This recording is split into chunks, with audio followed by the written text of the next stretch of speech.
to equity also extends to Indigenous and all people of color in our state. I firmly believe that Washington State is an anti-racist state, and I will be taking actions to hold our state government to that commitment. We need our policies and our budget to reflect our dedication toward disrupting the harmful systemic cycle of racism and inequity. We've seen all kinds of folks suffer disparity in health results in the COVID pandemic. Infection rates amongst residents who are Hispanic are almost 3 times higher than their numbers represented in the population of our state. And this COVID has exposed long-standing racial gaps in income, health status, occupation, housing, food accessibility, and other socioeconomic factors, all of which have a common root cause, which is racism. So now is the time to implement real change that will have a positive impact on the lives of those most impacted by this crisis. And today, we are committing to make investments to help all Washington communities thrive, especially communities of color that have been marginalized for too long. These proposals are important steps in the right direction, but we acknowledge the massive work that needs to be done to right the decades of inequity. Now, I'll be talking about some of the specific policies to incorporate equity and justice. You'll hear more about equity every day this week while we're rolling out my proposed budget. We'll be rolling out our climate, economic, education, and health policy and budget proposals, as well as some of the things we talk about today. We know we have to do better, and we have to do more. This is the time to expand our commitments and investment, which is why I'm proposing a budget that includes $365 million of equity-related policies and budget items. I'll be joined by Representatives Melanie Morgan today, Representative Maya Gregerson, and Insurance Commissioner Mike Kreidler to talk about some of the legislation that is allied and supportive of these budget requests. But I am proposing to increase Washington's commitment to equity in many, many ways this session. One of the things we can do is to make a firm statement. And we intend to do so by supporting legislation that will make Juneteenth an official legal holiday in the state of Washington. Observing June 19th as Juneteenth will recognize the significance of America's history of slavery, the vestiges of which continue in the oppression from institutional racism that remain today. It will be a somber celebration of the resiliency and spirit of Black Washingtonians. It is said that those who ignore history are doomed to repeat it. In Washington State, we want to highlight that history to effectuate positive change for all. With that in mind, I'd like to turn over comments to Representative Morgan. Thank you, Governor Inslee, for those strong words in addressing inequities and disparities across the state. My name is Melanie Morgan, and I represent the 29th Legislative District, which is part of South Tacoma. We did a great thing this last summer in the Black Lives Matter movement. We all came out, we protested, we shouted in the streets, and we loved your support. And so these next steps that we have to do is actually take it to the leadership and the legislature, and the next step is policy. And so that's what I'm bringing about is racial reconciliation, that I believe all of Washington should celebrate the end of an atrocity that we had in this country of slavery. We have lots of support from the Washington State Labor Council, from the Teamsters, and some members from the King County Council as they try to pass a Juneteenth holiday locally. We also have many organizations in the Black African American community, the Urban League, African American Commission, the NAACP, who are also behind this wonderful legislation. I asked everyone to stay tuned, track us on ledge.wa.gov. This is House Bill 1016, and I look forward to this, for us celebrating this as all Washingtonians together as we further to tear and dismantle racism, and we fight for equity, inclusion, and diversity. Thank you, Representative, and thanks for your leadership on this. It's just been of great value to our legislature to have a real champion on this. So thank you for your alliance on this. You know, we know, as Dr. King said, the arc of the moral universe is long, but it bends towards justice. But it doesn't bend just by itself. It takes work and it takes organizations. And that's one of the reasons we are advocating an addition to our state's organization to be specifically committed to equity. So today I'm proposing $2.5 million to fully fund our state's equity office, which was created by the legislature this past session. This office will be composed of 8 people and will develop and implement a 5-year equity plan for the state. It will also assist agencies in developing their own diversity and inclusion plans. This office will create an online performance dashboard that will monitor agency progress toward goals set out in the diversity, equity, and inclusion plans in order to keep the arc of the moral universe moving forward in the state of Washington. To talk more about that office, we have Representative Gregerson. Representative. Thank you, Governor Inslee, and I want to thank staff also for the years of support and the commitment to this work. The legislation and an idea is a collective of so many people. I do want to thank the work of the task force. Most recently, they took us around the state and we heard from so many diverse voices. And I think what rings true now more than ever is that the data tells us over and over again that we aren't serving the most vulnerable and the most marginalized communities well enough. And that it's not overt racist practices and policies, but it's about looking at all of them to identify and implement effective, well thought out approaches. This office will bring expertise and accountability to these efforts. Now, we all know that COVID-19 has made it even more apparent who we need to support, and we need to make sure that we're with them through to recovery. So I'm very excited for your commitment. Thank you. And I'm excited to hear that the executive director will be starting soon. Thank you again for today's event and to show our commitment and the promise of this office. Thank you. And I should note Representative Gregerson was the sponsor of the bill creating this office. Thank you for your leadership. I think it's going to have some great effect. This year highlighted the shortcomings of our criminal justice system in a number of ways, and we know the legacy of racism has existed in many places, including in our criminal justice system. So I'm also requesting legislation that will recreate another office, the Office of Independent Investigations. The legislation will see that investigations of police use of force and prosecutions are conducted fairly, transparently, thoroughly, and through an anti-racism lens.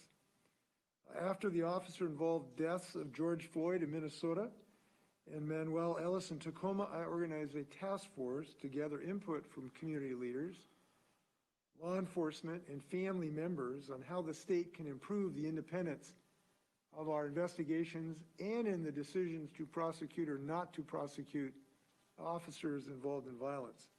Their recommendations have shaped this legislation. I'm proposing $26 million in this biennium for the creation of the office, and we believe this investment is not only fair to the community, those communities disproportionately impacted by police use of force, but also necessary, and it will be adequate to fund the independent investigations and prosecutions as appropriate in these matters. And we know that we have folks who are part of our community who are working really hard in many industries, including agriculture, that have been hit hard economically as well as physically by the COVID pandemic, but who are not today eligible to participate in the support systems for families that are otherwise available because they are not documented. So they're working, they're paying taxes, their kids are studying hard in school, they're coaching soccer, but they're not participating in the support systems that they need so much. So this upcoming session, I will also recommend an additional $10 million for the Washington COVID-19 Immigrant Relief Fund. Immigration status cannot be what stands between a person and shelter and food and safety. My office worked to set up this fund earlier this year with input from stakeholders across the state. This $10 million will be added to the $40 million previously allocated, and another $22.6 million recently requested from the legislature, which would bring the fund to $72.6 million. This fund is a vital resource for hardworking Washingtonians who are immigrant workers, who are otherwise unable to access most economic supports that have been available. And this is important as well to all of us. It will allow more workers to be able to afford to stay home when they're sick, which means fewer workers will be exposed, and they will expose fewer people in the broader community when they're positive for COVID-19. So this effort will help to minimize the COVID pandemic as well as help these families through these troubled times. It's important that we work just as hard to serve a crucial Washington community that works every day for their neighbors. And this fund is going to bring much needed relief. We also need to look for other ways to right injustice in commercial activity. And we have a proposal to do just that in the insurance business. I'm also supporting legislation with Insurance Commissioner Mike Kreidler that would ban the use of credit scoring in auto, homeowner, renter, and boat insurance rate considerations. This bill addresses systemic racism within the credit system, which disproportionately affects communities of color. And I want to thank Commissioner Kreidler for his leadership. He has been pushing the ball on this for some time with great courage, as he had in so many insurance-related issues. I want to show a graphic as to why this is important. This graphic behind me illustrates the different insurance burdens according to people's credit scores. People with poor credit are expected to pay more than twice as much as those with excellent credit, and often they still pay more even than someone with excellent credit whose rate went up for being charged with a DWI. So you'll see that if you end up with poor credit, you're going to pay more than people who are even convicted of driving while under the influence, when that has nothing to do, a credit score, with your driving history. So I'm glad that we've had the leadership of Mike Kreidler on this, and with that, I'd turn this over to Commissioner Kreidler. Thank you, Governor. I think people would be shocked to know that for 20 years, the insurance industry has been using credit scores to determine how much you pay for car insurance and homeowners insurance. So I am indeed pleased that we can come in on this together. When people find out that they are using credit to determine how much you have to pay, not because they're worried about whether you pay for your insurance, they're looking at it from the prospect of whether you're going to file a future claim. And they're using that information to make a determination as to what you pay in monthly premiums. It makes absolutely no sense. It's unjust, it's unfair. It is especially hard on people as they struggle with the devastating impacts of a pandemic that we're going through right now. People with lower incomes and minorities are the hardest hit by the economic and health impacts of COVID-19. They are watching during their first trial. At the same time, we rely on them as essential workers. And we're charging them on seeing them charged more to maintain essential activities such as being able to drive a car because they need to have car insurance. This is indeed unfortunate that we have this kind of situation.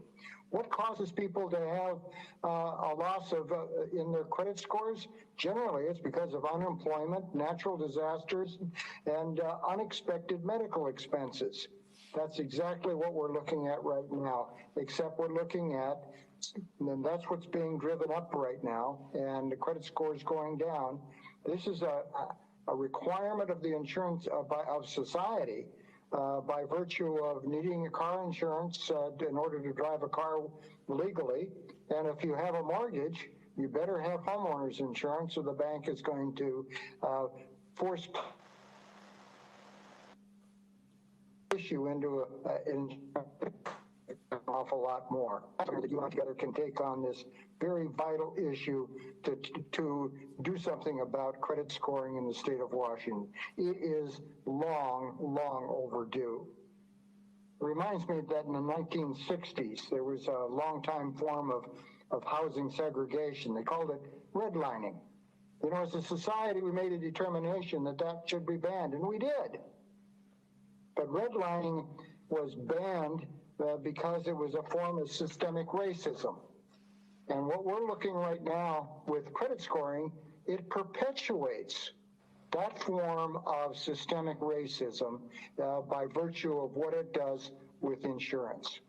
That is truly unfortunate and regrettable that that takes place in the state of Washington. Insurance companies pride themselves on being committed to social justice. It is time for them to step up and make the change that's necessary here. They hide behind a secret formula. They won't make their determinations public, so you can't even go and look and find out what they're looking at, much less how they're weighting it in a particular premium that you're having to pay. We have a chance to fix that. We're going to propose that we are proposing that to the legislature. Insurance companies need to step up and make sure that this is equity for all. Live up to the promises that they've made, their spoken commitments that they've made. Actions speak louder than words. Washington State needs to step up and do the right thing. It's time to ban credit scoring in the state of Washington. Thank you, Governor. Thank you, and I'm joining the insurance commissioner, but I want to give him the credit for being the driving force in this effort. You can sense the tone of Mike's voice that he gets the inequity of this. He has been a champ for consumers throughout his career in this office, and now he's a champ for equity and justice too, Mike, so thanks for your leadership. Finally, today I'm proposing new equity investments in our capital budget, including formation of grants, investing in community-based organizations that serve ethnically diverse communities.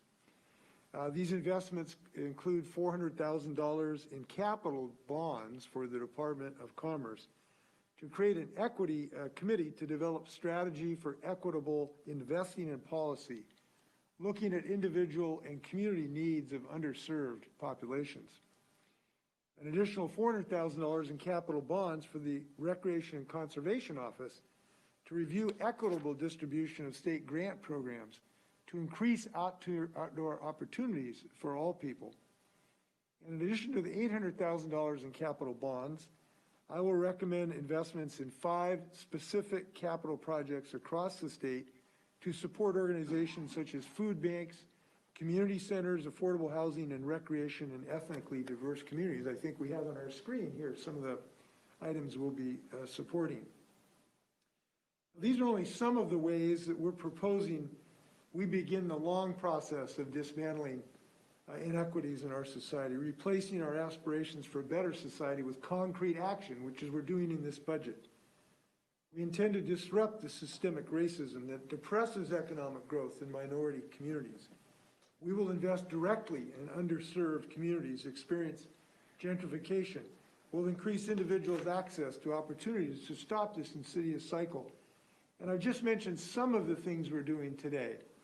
During the next few days, we'll talk about the need for increasing access to early child education so that our children of color can enter kindergarten and first grade without being behind. We'll be discussing the environmental justice that we know is important to embrace as part and parcel of our effort to defeat climate change. We'll have proposals to try to end the digital divide that has so disadvantaged many communities in communities of color. So what we've talked about today is just sort of a first installment of this equity issue, which will be threaded throughout our budget, as you will see in the next several days. I'd like to stand for questions, but if you can give me about 3 or 4 minutes, I will be right back. If you can hold those questions, I shall return. Be right back.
Excuse me, we have a few things going on today in our state government.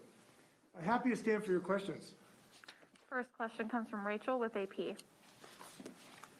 Governor, how do you plan to fund these programs, and do you have plans to refund any of the measures you vetoed earlier this year that might fall under the equity lens, including the pilot program to review and vacate criminal convictions based on current statutory eligibility requirements? Well, we haven't addressed the criminal justice aspect of that specific item, so we'll have more to say that in upcoming days.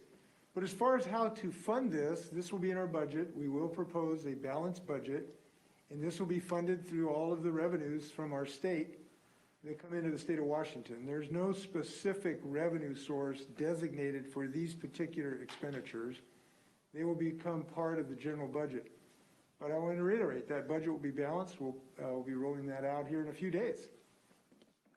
Rachel, would you like to ask a follow-up? No, I'm good, thank you. Next question comes from Joe with the Seattle Times. Let me just add something to Rachel's second question. We will be pursuing some additional criminal justice reform measures this year, and this is not the exclusive list. I've identified the independent investigation and prosecutorial effort, but there will be consideration. I've been in talks with legislators as recently the day before yesterday about measures to bring more justice to our criminal justice system and get less recidivism, which is our goal, which is to reduce crime. Joe, you can ask your question. Governor, two-part question. How are prosecutions going to work under your independent office? Will they be referred to the state AG? And then with COVID-19 outbreaks expanding across Washington's prisons, community advocates have been criticizing the efforts on the state to bring equity in there for people of color and prisoners. Why not find more ways to release more prisoners to free up space in the prisons? As far as the prosecutorial, we'll be working with legislators to determine the exact place to locate the independent prosecutor. But I am confident we can get that job done. We'll have some further talks with legislators about what their views are on that subject. But the task force, I think, did a good job. I think we're well poised to get that independent prosecutor's office set up in addition to the independent investigation unit. So I feel very confident about being able to get that job done. It does take a few more conversations with legislators about the specific location of that office. It's important that we do have a prosecutor to do that, and I'm confident that that will get done. On DOC, this is very challenging. Certainly we understand people's families' concern for their family members who are incarcerated. Clearly we want to do what we can do to reduce the risk of COVID. We have already released 950 people who are incarcerated several months ago, and we don't believe actually under the current status that it would actually have a significant improvement of conditions. The department has a very, what I think is a comprehensive plan on how to reduce the risk of COVID. And I'm sure you can understand that that is a real challenge in a correctional facility. But they have extensive plans about isolating people when they are showing symptoms, when they're COVID positive.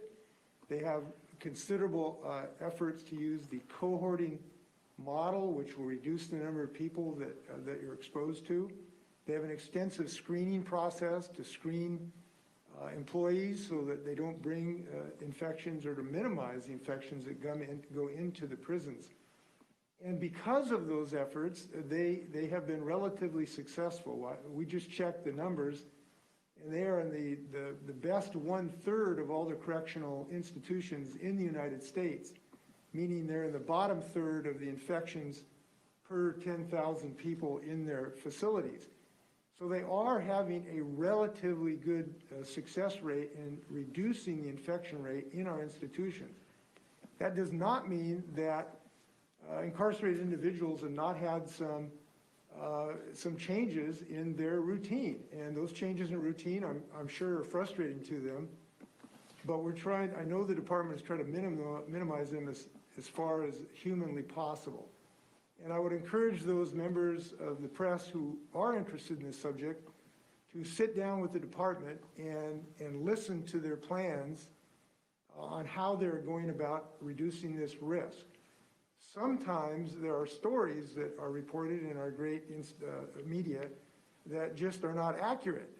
Sometimes rumors get started by individuals who are incarcerated that are frankly false.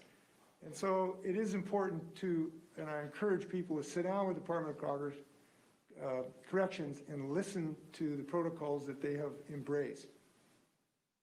Joe, would you like to ask a follow-up? No, that's it, thank you. Next question comes from Ted with King 5. If I can just add one more thing too, if I can, Joe. You know, we understand how the communication issue is important here too, to try to have as much communication as possible between the incarcerated individual and the family members.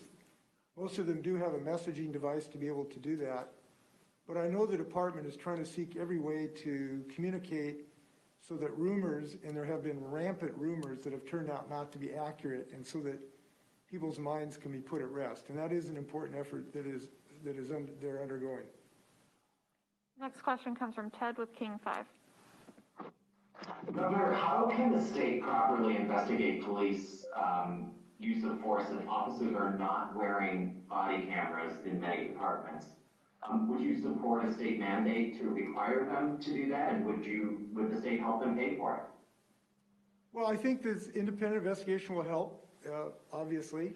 I'm open to consideration of those issues and or helping communities. So I'm open to those ideas. I've not foreclosed them. So mark me as interested in people's proposals in that regard. I do think that the experience has been relatively good in the departments that have used this system.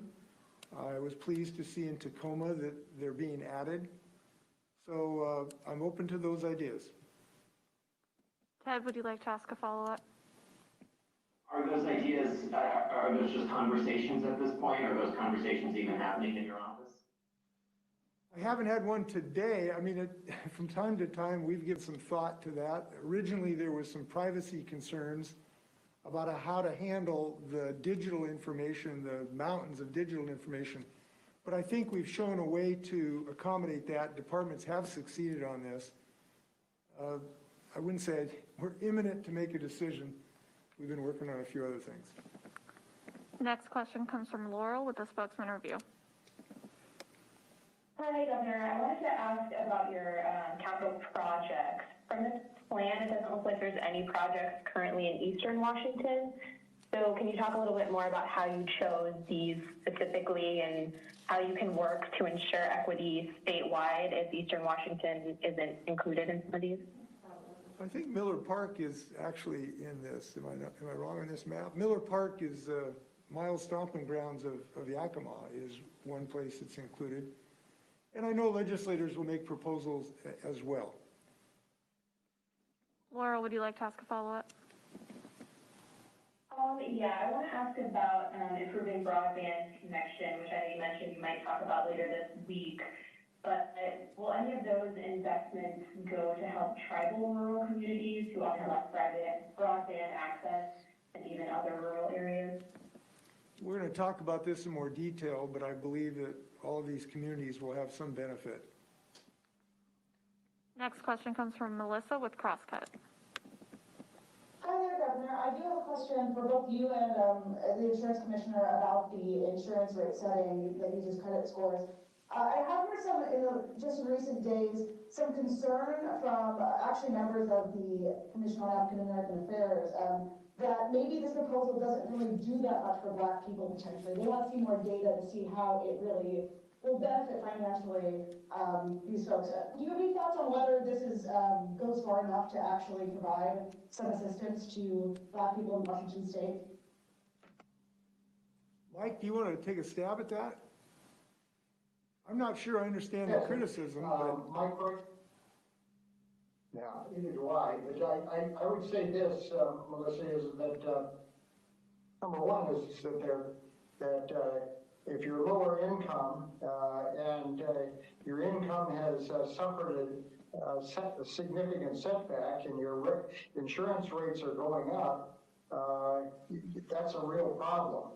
And if you have a disparate impact on people of color by virtue of being in that lower income group that's going to be negatively impacted because of credit scores, it has a very significant role to play. One of the key areas that people are concerned about that still have some work for themselves is being able to get to that work with their car. They need to have car insurance, and they're struggling right now to pay for that car insurance, and that's the difference right now, is that we can make sure that they're going to be able to have a more affordable car insurance as opposed to seeing it escalate because they were unfortunate enough to be lower income and caught in the pandemic and having economic pushback. That's my sentiments.